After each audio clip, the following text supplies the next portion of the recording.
नमस्कार, उत्तराखंड बुलेटिन में आप सभी का स्वागत है। मैं हूं आपके साथ नलिनी पांडे। बड़ी खबर के साथ बुलेटिन की शुरुआत सबसे पहले कोरोना अपडेट आपको उत्तराखंड का दे देते हैं। 24 घंटे में 311 संक्रमित उत्तराखंड में मिले हैं। प्रदेश में कुल संक्रमितों का आंकड़ा 49,000 के पार है। प्रदेश में 636 की कोरोना से दुखद मौत हो चुकी है।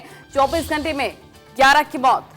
संक्रमितों की संख्या में लगातार इजाफा, लेकिन मौतों का आंकड़ा भी अब सामने आने लग गया है। लेकिन इन सब के बीच रिकवरी रेट भी बेहतर होता हुआ नजर आ रहा है। 24 घंटे में 11 की मौत हो चुकी है, दुखद। तो बड़ी खबर आपको बता रहे हैं इस वक्त की। आपको बता दें उत्तराखंड में किस तरह के हालात है कोरोना को लेकर।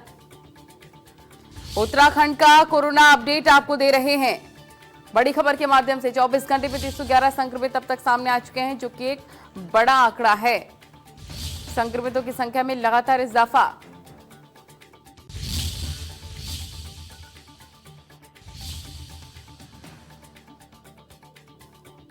उत्तराखंड में कोरोना का कहर काफी ज्यादा बढ़ता हुआ नजर आ रहा है। 24 घंटे में 311 संक्रमित।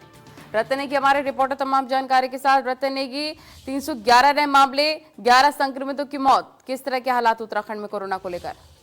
नलिनी, उत्तराखंड में कोरोना संक्रमण का मामला तेजी से बढ़ रहा है। ये बात भी सच है क्योंकि 49,558 टोटल मामले आज तक आ चुके हैं। लेकिन उससे बेहतर खुशी की बात यह है कि 40,176 लोग ठीक हो चुके हैं। कल भी उत्तराखंड के अंदर 340 अगर बात की जाए तो लोग यहाँ पर कोरोना पॉजिटिव यहाँ पर आए और राहत भी लगातार उत्तराखंड के लोगों को मिल रही है। क्योंकि इससे पहले का जो ये आंकड़ा था ये लगातार बढ़ रहा था। कभी 500, 700, 800, 1000 के आसपास लगातार उत्तराखंड में कोरोना के जो संक्रमित मामले वो निकल कर आ रहे थे। लेकिन पिछले 2 दिनों से 400 से नीचे के मामले यहाँ पर निकलते हुए आ रहे हैं। फिलहाल अगर बात की जाए तो कल उत्तराखंड में 340 लोग ठीक हुए हैं। 646 लोगों की अब तक मौत हो चुकी है। देहरादून में अगर बात की जाए तो कल 67 मामले निकल कर आए। हरिद्वार में कल कोरोना का कहर देखने को मिला। 125 मामले वहां निकल कर आए, जबकि नैनीताल में 2, पौड़ी में 6, रुद्रप्रयाग में 3, टिहरी में मामला भिड़े हैं। टिहरी में 47 मामले निकल कर आए हैं। चमोली में 4, अल्मोड़ा में 14, बागेश्वर में 3 और जो पहाड़ी क्षेत्र है उत्तरकाशी वहां पर 33 कोरोना पॉजिटिव संक्रमित मिले हैं। यानी कि कल भी जो मामले हैं वो पहाड़ों में भी अधिक निकल कर आए। तो पहाड़ हो या फिर मैदान का हरिद्वार हो, यहाँ पर कोरोना संक्रमण के मामले लगातार निकल कर आए। देहरादून को कल राहत मिली। देहरादून में लगातार 200, 300, 500 तक के मामले लगातार बढ़कर निकल कर आ रहे थे। लेकिन कल देहरादून में ही केवल 67 मामले ही कोरोना संक्रमण के निकल चुके हैं। बहरहाल सरकार की तरफ से लगातार प्रयास किया जा रहा है, लोगों को जागरूक करने की कोशिश की जा रही है। लोग जागरूक भी हो रहे हैं। लेकिन अब आने वाले दिनों में देखना होगा जो लगभग अभी जो रिपोर्ट और आनी है उनमें कितने यहाँ पे संक्रमित पाए जाते हैं और कितनी रिपोर्ट नेगेटिव आती है। बिल्कुल, और साथ ही बताया जा रहा है कि शिक्षा निदेशालय में भी कोरोना की दस्तक है, जिसकी वजह से कल बंद रहा था। वो 3 कर्मचारी कोरोना पॉजिटिव पाए गए थे। देखिए, निश्चित तौर से उत्तराखंड की अगर बात की जाए तो लगातार कोरोना का संक्रमण चाहे शिक्षा महकमा हो चाहे सचिवालय वहां तक चल रहा है। उत्तराखंड के जो हमारे वन मंत्री हरक सिंह रावत वो उनको सांस लेने में कल दिक्कत थी, उनको अस्पताल में भर्ती किया गया। हालांकि अब उनकी स्थिति काफी बेहतर है, ऐसा डॉक्टरों ने बताया। इसके साथ ही राज्य के मुख्य सचिव ओम प्रकाश की बात की जाए वो आइसोलेशन में है, क्योंकि उनके सचिवालय विभाग में ही एक कर्मचारी में कोरोना की पुष्टि हुई थी। इसके साथ ही शिक्षा विभाग की बात हो या अन्य महकमों की बात हो, कोरोना का संक्रमण लगातार पांव पसार चुका है उत्तराखंड के अंदर। और वीआईपी हो या आम आदमी हो या सड़क पर चलने वाला हो, वो सबको अपनी चपेट में लेता हुआ नजर आ रहा है। बस सबसे आदमी अगर अपनी सुरक्षा को यानी कि जो कोरोना काल के नियम है उसको फॉलो करते हुए चले तो काफी हद तक उसका बचाव भी होता हुआ नजर आ रहा है। लेकिन एक बात तथ्य जो निकल कर सामने आए वो यही आए कि जिन लोगों ने अपने फेस को कवर किया है उसके बावजूद भी अगर किसी को कोरोना हुआ है तो 10% ही समझ सकते हैं कि कोरोना का जो वायरस है उनके शरीर के अंदर प्रवेश कर गया। यानी कि फेस कवर करना बहुत ही जरूरी है। यदि किसी को फेस कवर करने के बावजूद भी कोरोना हो जाता है तो वो व्यक्ति 2 या 3 दिन में वो स्वस्थ होकर के यानी उसकी रिपोर्ट नेगेटिव आके वो ठीक भी हो जाता है। लेकिन जिस व्यक्ति का फेस कवर नहीं है और वो किसी कोरोना संक्रमित के संपर्क में आ जाता है या फिर अन्य बीमारी होती है तो उसके लिए बड़ी मुश्किलें पैदा यहाँ पर आने वाले दिनों में हो सकती है और हो भी रही है। ठीक है रतन नेगी, बहुत शुक्रिया आपका तमाम जानकारी साझा करने के लिए। चलिए आगे बढ़ेंगे। काशीपुर में बीएसपी के उत्तराखंड प्रदेश अध्यक्ष नरेश गौतम ने प्रेस कॉन्फ्रेंस करते हुए कहा है कि बहुजन समाज पार्टी के संगठन को घर घर जाकर मजबूत करने का काम किया जाएगा। उत्तराखंड में बढ़ता भ्रष्टाचार और पलायन के मामले में लगातार फेल होते नजर आ रहे हैं। उत्तराखंड में कांग्रेस बीजेपी से जनता उब चुकी है। तीसरे विकल्प के रूप में बसपा को सत्ता में बिठाने के लिए जनता तैयार है। नरेश गौतम ने कहा कि विधानसभा चुनाव 2022 में बसपा के बगैर किसी की सरकार नहीं बनेगी। उन्होंने कहा कि दलितों पर अत्याचार हो रहा है, दलित बेटी के साथ गैंगरेप हो रहा है। उन्होंने कड़े शब्दों में निंदा की। काशीपुर में अग्निकांड के पीड़ितों को सरकार अपने संगठन को मजबूत करके भाईचारा बना के चुनाव लड़ाएंगे। बहुजन की तरफ से क्या मुद्दे रहेंगे इस बार चुनाव में? माननीय बहन जी की तरफ से जो दिशा निर्देश है, आपने देखी होगी माननीय बहन जी की सरकार 2007 से 2012 तक और उससे पहले भी यहाँ पर भी बहन जी की जो सरकार थी उसमें सर्व समाज को साथ लेके बहन जी चली है और जो गरीब बिल्कुल जीरो लेवल से नीचे तबके के लोग हैं उनको उठाने की माननीय बहन जी ने हर बार कोशिश की है और अब की बार भी यही होगा। वहीं रुड़की के इमलीखेड़ा गांव के प्राथमिक स्वास्थ्य केंद्र पर तैनात पवन कुमारी नाम की एक महिला कर्मचारी जो कि सुपरवाइजर के पद पर तैनात है, उनका आरोप है कि स्वास्थ्य विभाग में तैनात 2 महिला कर्मचारियों ने उसका मानसिक उत्पीड़न किया है। और इतना ही नहीं, नारसन स्वास्थ्य केंद्र पर तैनात विनोद देवी पर पति की बीमारी के लिए 2 लाख रुपए लेने और वापस मांगने पर धमकी देने का भी आरोप लगा है। पीड़ित महिला कर्मचारी ने एसएसपी हरिद्वार और अन्य अधिकारियों को पत्र लिखकर दोनों के खिलाफ कार्रवाई की मांग की है।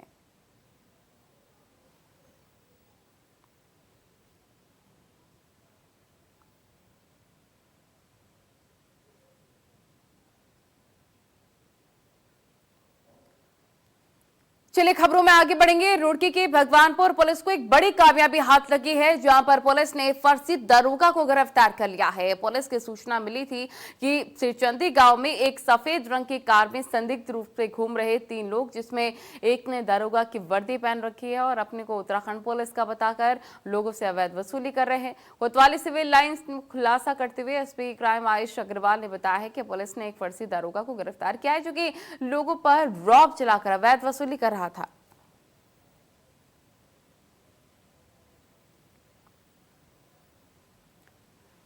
वहीं 22 सितंबर को देहरादून के ब्लेसिंग फॉर्म दुर्गा डेयरी के पास 2 बाइकों पर सवार 4 बदमाशों ने एक सुनार को गोली मारकर लूट की घटना को अंजाम दिया। दोन पुलिस ने 4 बदमाशों में से 2 को गिरफ्तार कर लिया है और डीआईजी अरुण मोहन जोशी ने पुलिस लाइन में प्रेस कॉन्फ्रेंस कर इसकी पुष्टि की। डीआईजी अरुण जोशी ने बताया है कि बदमाशों ने चोरी की बाइक इस्तेमाल करते हुए बड़े शातिर अंदाज से घटना को अंजाम दिया और बदमाशों ने पुलिस को गुमराह करने की भी पूरी कोशिश की। बदमाशों ने बड़ी ही सफाई से घटना को अंजाम दिया, पुलिस के लिए कोई सबूत नहीं छोड़ा। डीआईजी ने कहा कि घटना का मास्टरमाइंड कुछ ही दिन पहले जेल से छूटा है और बड़ी घटना को अंजाम देने के फिराक में था। डीआईजी ने घटना की जांच में पुलिस की सराहना भी की है और पुलिस को अभी घटना के बाकी 2 ड्राफ्टिंग के साथ ही तमाम साहसिक पर्यटन गतिविधियों को भी सशर्त मंजूरी दे दी है। लिहाजा अब एशिया का सबसे ऊंचा कहे जाने वाला पोहन चट्टी का जंपिंग हाइट भी पर्यटकों के लिए खोल दिया गया है। वैसे में बंजी जंपिंग के शौकीन अब राज्य में आकर इसका लुत्फ उठा सकते हैं। बता दें कि कैम्पकेश्वर स्थित पोहन चट्टी कोरोना के चलते करीब 7 महीने से बंद था।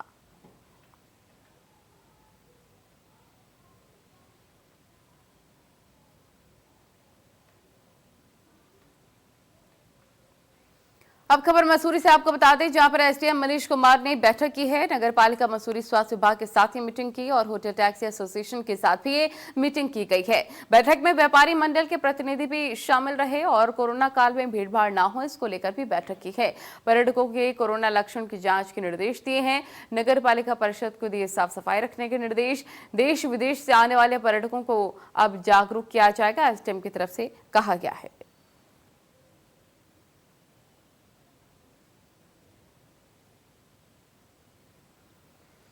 यूपी के हाथरस में बेटी के साथ दरिंदगी से मसूरी में विभिन्न संगठनों ने प्रदर्शन किया है। इस दौरान एसडीएम मसूरी के माध्यम से राष्ट्रपति को ज्ञापन भेजकर पीड़िता के परिवार को न्याय दिलाने की मांग की गई है और साथ ही दोषी को तत्काल फांसी देने की भी मांग की गई है। मसूरी वाल्मीकि उत्थान सभा, भारतीय दलित साहित्य अकादमी, अखिल भारतीय अनुसूचित जाति युवजन समाज ने आक्रोश रैली निकाली है। वे मसूरी के अम्बेडकर चौक पर मोमबत्ती जलाकर बेटी को श्रद्धांजलि अर्पित की।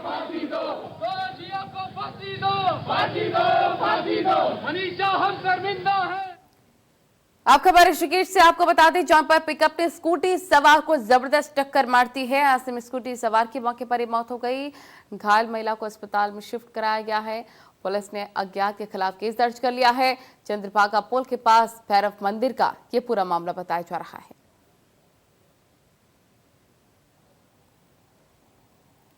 वह जिला परियोजना प्रबंधन इकाई स्वचल परियोजना रुद्रप्रयाग के कर्मियों को बीते मार्च माह से वेतन नहीं दिया गया है, जिसके चलते कर्मचारी 24 सितंबर से कार्य बहिष्कार पर चले गए हैं और काली पट्टी बांधकर अपना विरोध जाहिर कर रहे हैं। स्वचल कर्मियों का कहना है कि जब तक वेतन का भुगतान नहीं किया जाता है तब तक कार्य बहिष्कार जारी रहेगा। उन्होंने कहा कि जिस कोरोना काल में स्वचल कर्मियों ने एक एक गाँव जाकर मास्क, सैनिटाइजर और जन जागरूकता के कार्य किए हैं, स्वच्छ भारत मिशन और ठोस तरल जैसे महत्वपूर्ण कार्यक्रम को संबोधित किया, उसी दौर में उन्हें करीब 7 माह से अधिक समय से वेतन नहीं दिया गया है, जिस कारण कर्मियों पर आर्थिकी का बड़ा संकट गहराने लग गया है।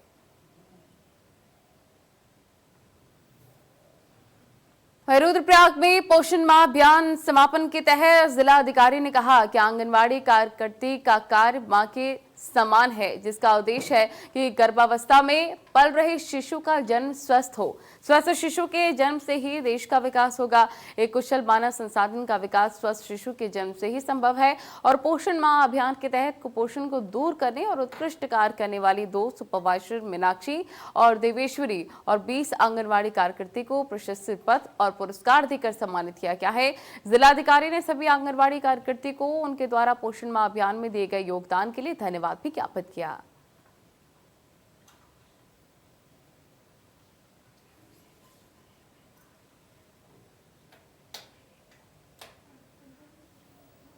वही गौरीकुंड केदारनाथ हाईवे पर 6 दशक पूर्व बनी सुरंग जर्जर हो चुकी है, लिहाजा इसके ट्रीटमेंट का निर्णय लिया गया है और ट्रीटमेंट के लिए राष्ट्रीय राजमार्ग विभाग ने जिला प्रशासन ने 45 दिनों का समय भी मांगा है। बता दें कि रुद्रप्रयाग गौरीकुंड हाईवे पर रुद्रप्रयाग के संगम बाजार में साल 1960 में बनी सुरंग लंबे समय से काफी जर्जर हो चुकी है। सुरंग के कई हिस्से क्षतिग्रस्त हो गए हैं, जिस कारण यहां पर हर समय दुर्घटना का डर बना रहता है। स्थानीय लोग लगातार इसे ठीक कराने की मांग कर रहे हैं। देर से ही सही, अब राष्ट्रीय राजमार्ग NH विभाग ने इसकी सुध ले ली है।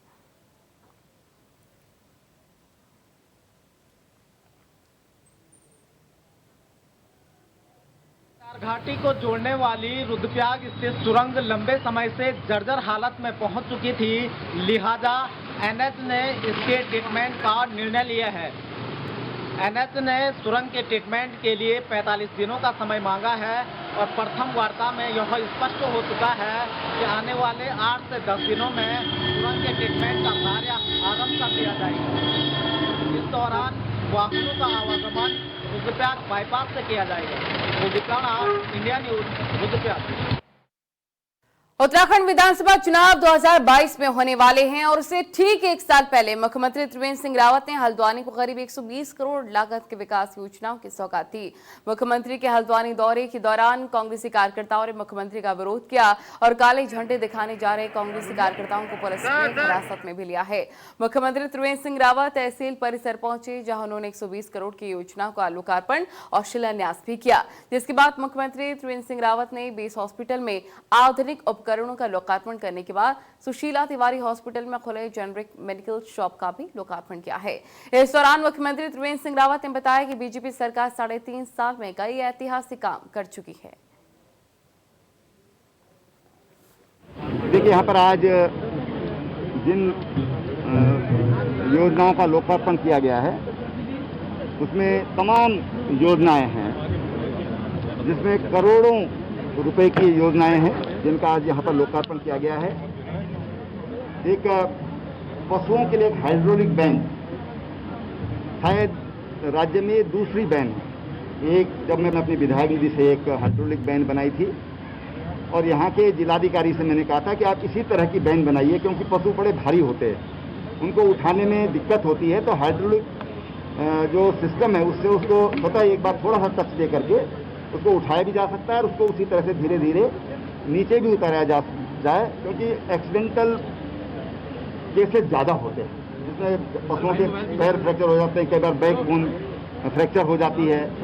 तो इस ढंग की ये हाइड्रोलिक वैन यहाँ पर आधुनिक आज यहाँ पर इसका लोकार्पण किया गया है। मैंने कहा राज्य के हिसाब से थोड़ा ये एक नए प्रदेश के मुख्यमंत्री त्रिवेंद्र सिंह रावत ने रामनगर के धनगढ़ी में कॉर्बेट परिचय केंद्र का विधिवत शुभारंभ कर दिया है। वहीं पर नेचर शॉप और कैंटीन का भी शुभारंभ किया गया और पार्क की सेवा में प्राणों की आहुति देने वाले शहीद हुए कर्मचारियों को भी मुख्यमंत्री ने श्रद्धांजलि अर्पित की है। सीएम ने कहा कि कॉर्बेट टाइगर रिजर्व से उत्तराखंड व भारत की पहचान पूरे विश्व में है। यहाँ पर जैसी अलौकिक सुंदरता कहीं और नहीं है, जिस कारण यहाँ की जैव विविधता को देखने और टाइगरों के वास स्थल को देखने के लिए दुनिया भर से पर्यटक आते हैं, जिसमें प्रदेश व देश को अच्छा राजस्व भी प्राप्त होता है।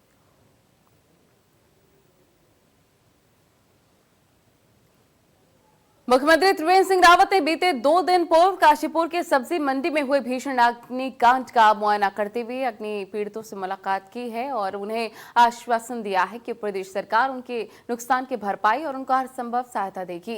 बीते 2 दिन पूर्व नगर के मुख्य बाजार से सब्जी मंडी में भीषण आग लग गई थी, जिसके चलते सब्जी मंडी में स्थित कपड़े, फल, सब्जी और कॉस्मेटिक आदि की दुकानें जलकर राख हो गई थी और साथ ही व्यापारियों को काफी नुकसान भी हुआ था। इस मामले में सूबे के मुख्यमंत्री त्रिवेंद्र सिंह रावत ने नगर के इस अग्निकांड का मुआयना करते हुए दुकानदारों और अग्नि पीड़ितों से मुलाकात की है।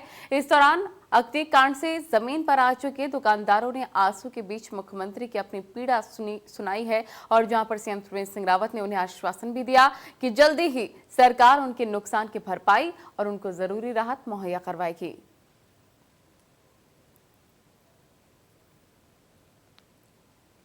वहीं प्रदेश में स्कूलों को खोले जाने के संबंध में विद्यालय शिक्षा मंत्री अरविंद पांडे की अध्यक्षता में सचिवालय की बैठक आयोजित हुई। बैठक में अपर मुख्य सचिव राधा रतूड़ी, सचिव फार मीनाक्षी सुंदरम सहित अन्य वरिष्ठ अधिकारी उपस्थित थे।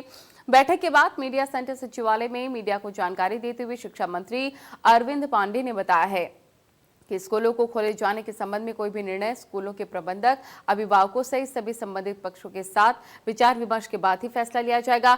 सभी जिला अधिकारियों को 1 सप्ताह में अपने जिले से संबंधित फीडबैक शासन को भेजने के निर्देश हैं।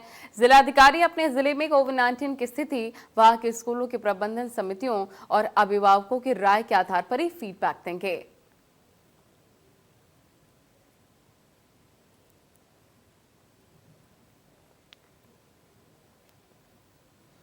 प्रदेश व्यापार मंडल द्वारा हरिद्वार में नंगे पांव सत्याग्रह यात्रा की शुरुआत कर दी गई है और व्यापारी सरकार से आर्थिक पैकेज दिए जाने सहित बिजली, पानी, स्कूल फीस माफ करने की मांग को लेकर ये यात्रा कर रहे हैं।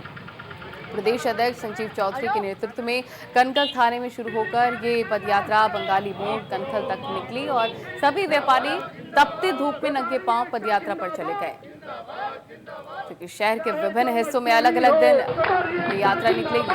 उन्होंने कहा है कि कोरोना काल में सबसे ज्यादा नुकसान व्यापारी वर्ग को उठाना पड़ा है। इसके साथ ही अन्य लोग भी बिजली, पानी और स्कूल फीस माफ करने की मांग कर रहे हैं। राज्य सरकार से आर्थिक पैकेज सहित सभी मांगों को मनवाने के लिए ये पदयात्रा निकाली गई है। राज्य में मार्च से लेकर अब तक लॉकडाउन चल रहा है। अनलॉक होने के बाद भी सीमाएं सील रही और सीमाएं सील होने के चलते चूंकि पर्यटन क्षेत्र है, पर्यटक नगरी है, तो यहाँ लगातार व्यापारी ये मान लीजिए कि अपनी दुकानों पर गए भी तो सुबह जैसे गए शाम को वैसे ही घर आ गए।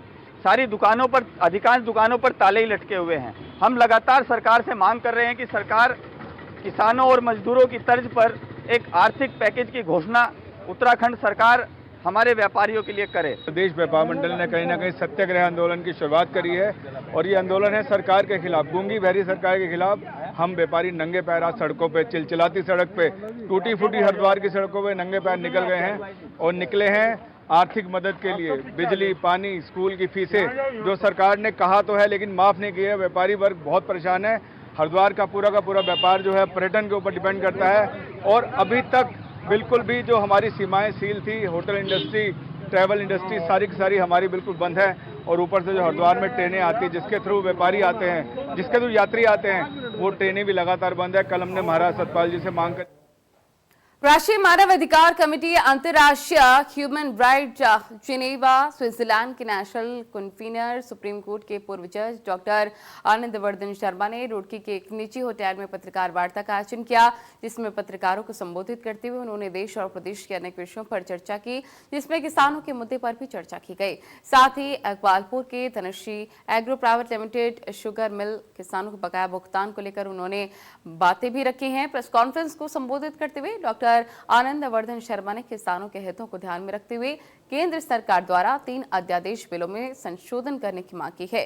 उन्होंने पत्रकारों को बताया है कि कमेटी ने एक पत्र देश के प्रधानमंत्री के नाम भी लिखा, जिसमें उन्होंने किसानों के हितों को ध्यान में रखते हुए न्यूनतम मूल्य में वृद्धि की थी, जिसका आभार व्यक्त किया गया, जिससे किसानों के हितों की रक्षा हो सके। उन्होंने कहा है कि केंद्र सरकार से मांग करते हैं कि वो 3 अध्यादेशों में संशोधन करके किसानों के हितों का ध्यान रखें। केंद्र सरकार ने अध्यादेश बिल पास किया है, वो किसानों के खिलाफ है और जो है इसमें राष्ट्रीय मानवाधिकार किसानों के साथ है। और हमने एक ज्ञापन लिखा था हमारे चीफ कन्वीनर ने प्रधानमंत्री जी को, उन्होंने इसे संज्ञान में लेकर रबी फसलों के भाव अभी तक तय नहीं किए।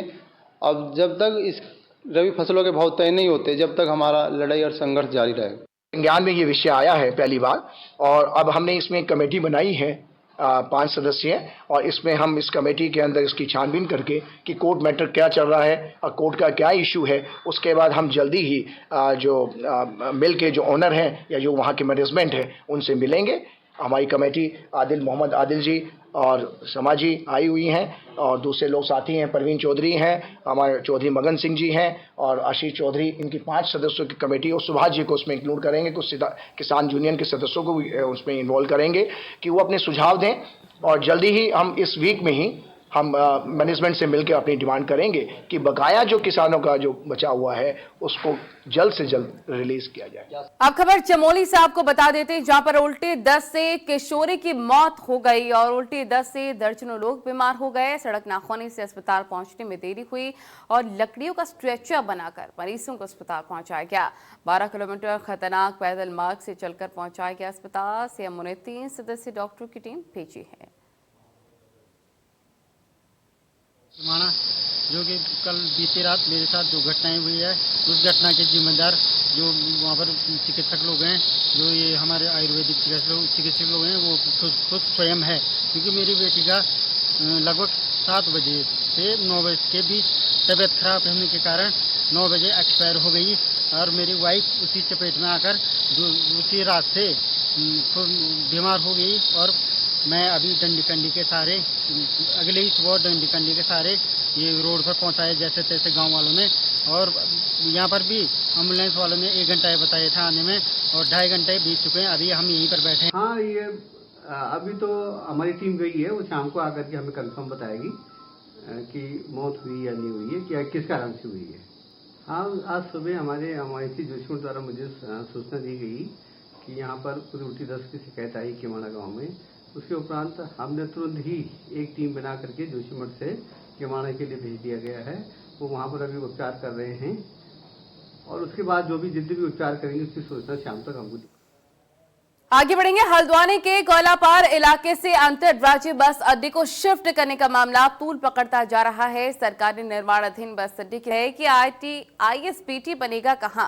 कोयलापार में बनने वाले आईएसपीटी के लिए 8 हेक्टेयर जमीन स्थानांतरण में करीब 6 साल का वक्त लगा। अब परिवहन विभाग ने वन विभाग को ये जमीन लौटा दी है, जिससे आईएसपीटी निर्माण की कोशिशें अब 0 हो चुकी हैं। और इस पूरी प्रक्रिया में उत्तराखंड की जनता की गाड़ी कमाई की 2.5 करोड़ रुपए खर्च कर दिए गए, जबकि आईएसपीटी के शिलान्यास तक करीब 2700 हरे पेड़ों को भी काटा गया था।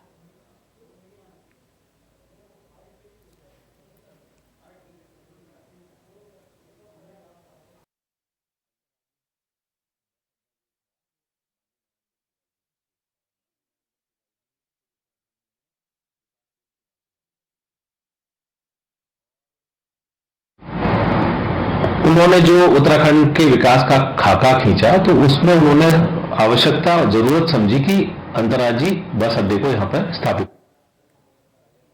तो चलिए इसके साथ फिलहाल उत्तराखंड बुलेटिन में इतना ही। नमस्कार।